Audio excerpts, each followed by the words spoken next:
With attacks on ships in the Red Sea, North Korea testing ballistic missiles, the war in Europe going on, and a host of other geopolitical issues, things could really escalate, so you need to prepare for war or a possible invasion.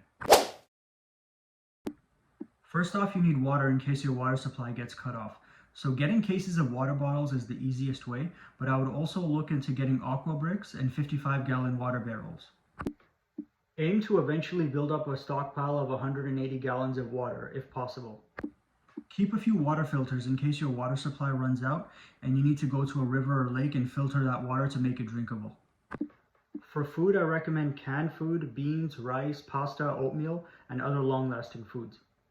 When your food supply runs out, you'll have to rely on things like hunting, trapping, fishing, and gardening. You should also look at getting emergency first aid supplies and learning how to use them, like emergency bandages, tourniquets, chest seals, and quick clot combat gauze. You could end up with an infection, so make sure to stockpile antibiotics because there will be no access to doctors or pharmacies. For your home, I recommend reinforcing your front and back doors, getting security cameras, getting an alarm system, and putting solar-powered motion sensor lights all around your house. You also need some stuff for when the power goes out. Get flashlights, lanterns, and even headlamps. Get a propane stove to cook food and boil water, get a propane heater to keep warm, and make sure to have lots of propane cylinders as well.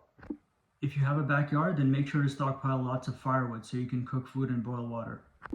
You should also have candles, lighters, and matches. Get a NOAA radio for emergency alerts, and also get a few Baofeng radios for communication between you and your group. Next is weapons. People are struggling right now, so we're not going to talk about the high-end stuff that costs like $5,000. I would go for the surplus stuff like an SKS or M1 carbine. They're relatively cheap compared to the other stuff that's out there that's similar. Where I live in Canada, an SKS costs about $480, and that's really cheap compared to all the other comparable stuff that's in the store. It's probably a lot cheaper in the US and other countries. Let me know in the comments how much it is where you live. If you know reliable people who can help you but don't own any weapons, you want to be able to possibly arm them so they can help you if things get really desperate. Cheaper surplus stuff like the SKS or Tokarev might be your best option for that scenario. That's my plan anyway, because you can buy like 6 of the SKS for the price of 1 of the newer stuff like a CZ Bren 2. Maybe even consider something like a Maverick 88 for protecting your home. They're really cheap as well. How much ammo should you have? Now this is a sensitive topic because I'll either have people telling me, hey, I don't have enough money to stockpile even the minimum amount you recommended, and on the other side, maybe I'll have someone messaging me saying, hey, I was in the Air Force, that amount of ammo won't even last you a day. But in either case, I'm going to give you my opinion. My opinion is that the minimum amount you should have for your weapon is 600 rounds of ammo, but you should eventually try and build up to a stockpile of about 3,000 rounds of ammo. Also look into getting ballistic or combat helmets to protect your head during a combat situation. Body armor is a must-have.